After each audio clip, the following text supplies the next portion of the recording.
Hi, I'm David Fleming from the YouTube channel of Disciples Ignited, where we are focused on Jesus, advancing his kingdom, and preparing his disciples.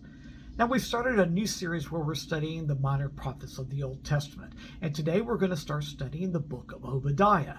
Now, while we call Obadiah a book of the minor prophets, it is actually just one chapter, very short.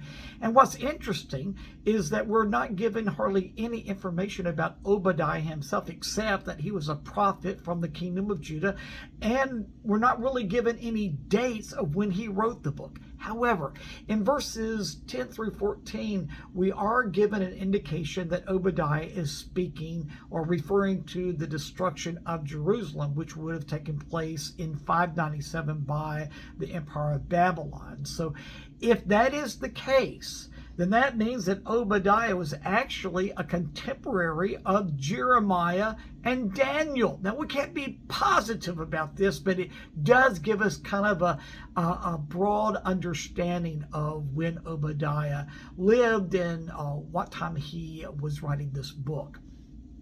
But almost the entire content of the book is really God's judgment being proclaimed against Edom.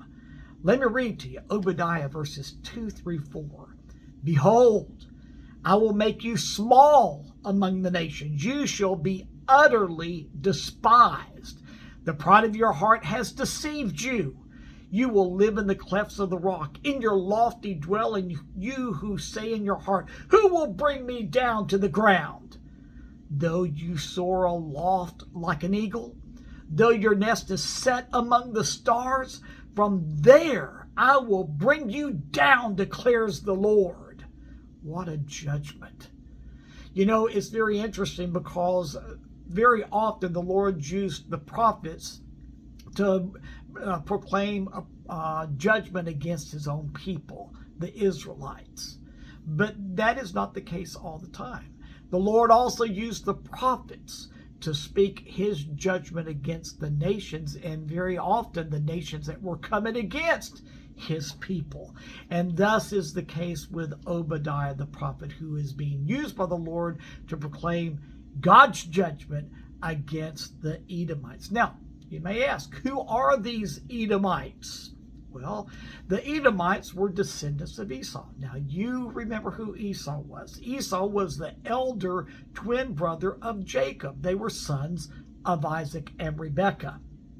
Now, there was always this enmity between Jacob and Esau, and this carried on throughout the lineage of Jacob and Esau, the Edomites being the lineage of Esau, and then of course the Israelites, the lineage of Jacob. So we see that they were, when they were born, they were never really seemed to get along. And in fact, we see that Jacob stole the birthright from Esau. Now, what is the birthright? Now, the birthright made the firstborn the favored son and the leader of the family at the death of the father. Now, the birthright also entitled the firstborn to receive a double portion of the father's assets when the father died. The birthright also entitled the firstborn to receive a special blessing from the father.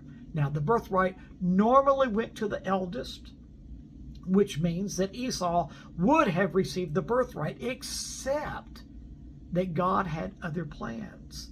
The Lord had already determined and promised to give the birthright to Jacob, who was the younger of the twin sons. Genesis chapter 25-23 tells us this. And the Lord said to her, to Rebekah, the mother, Two sons are in your womb, and two peoples from within you shall be divided. The one shall be stronger than the other.